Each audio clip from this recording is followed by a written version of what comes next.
ദൈവനാമത്തിന് മഹത്വമുണ്ടായിരിക്കട്ടെ. ഇരുട്ടിൽ നിന്നും വെളിച്ചത്തിലേക്കുള്ള യാത്രയാണ് നോമ്പുകാലം.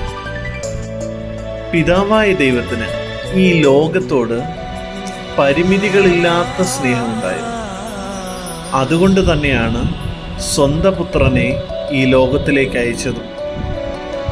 കർത്താവായ യേശു ക്രിസ്തു ഈ ലോകത്തിലേക്ക് വന്നത് നമ്മയൊക്കെ പാപത്തിൽ നിന്ന് വിമോചിപ്പിക്കുന്നതിന് വേണ്ടിയാണ്.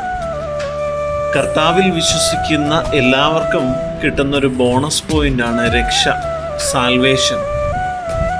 നമ്മുടെയൊക്കെ ജീവിതത്തിൽ ദൈവസ്നേഹത്തിനോടുള്ള നമ്മുടെ പ്രതികരണം എപ്രകാരമാണ്? പിതാവായ ദൈവം തൻ്റെ പുത്രനെ ഈ ലോകത്തിലേക്ക് അയച്ചത് ഒരിക്കലും ലോകത്തെ നശിപ്പിക്കുന്നതിന് വേണ്ടിയിട്ടല്ല, മറിച്ച് മനുഷ്യരെ ആ പാപങ്ങളിൽ നിന്നും മോചിപ്പിക്കുന്നതിന് വേണ്ടിയിട്ടാണ്. കർത്താവിൽ വിശ്വസിക്കുന്നവർക്ക് മാത്രമാണ് രക്ഷ. നമുക്കിവിടെ രണ്ട് വഴികളാണുള്ളത്. ഒന്നുകിൽ അക്സെപ്റ്റ് ചെയ്യാം, അല്ലെങ്കിൽ റിജക്റ്റ് ചെയ്യാം.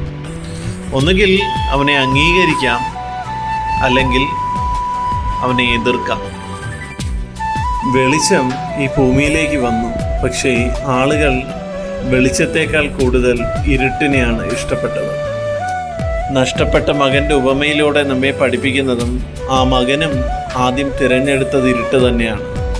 പിന്നീടാണ് വെളിച്ചത്തിലേക്ക് മടങ്ങി വന്നത്. നാം ഇന്നായിരിക്കുന്നത് വെളിച്ചത്തിലാണോ ഇരുട്ടിലാണോ എന്ന് ഈ നോമ്പുകാലം ചിന്തിക്കേണ്ടിയിരിക്കുന്നു.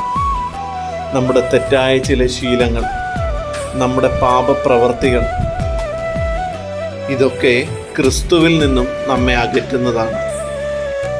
ഈ നോമ്പുകാലം വെളിച്ചത്തെയാണോ ഇരുട്ടിനെയാണോ നാം കൂടുതൽ സ്നേഹിക്കുന്നത് എന്ന് ചിന്തിക്കേണ്ടുന്ന സമയമാണ്. കർത്താവായ യേശു ക്രിസ്തുവിനെ സ്വന്തം രക്ഷിതാവായി നമുക്ക് സ്വീകരിക്കാം.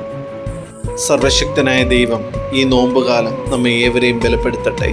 ആമേൻ.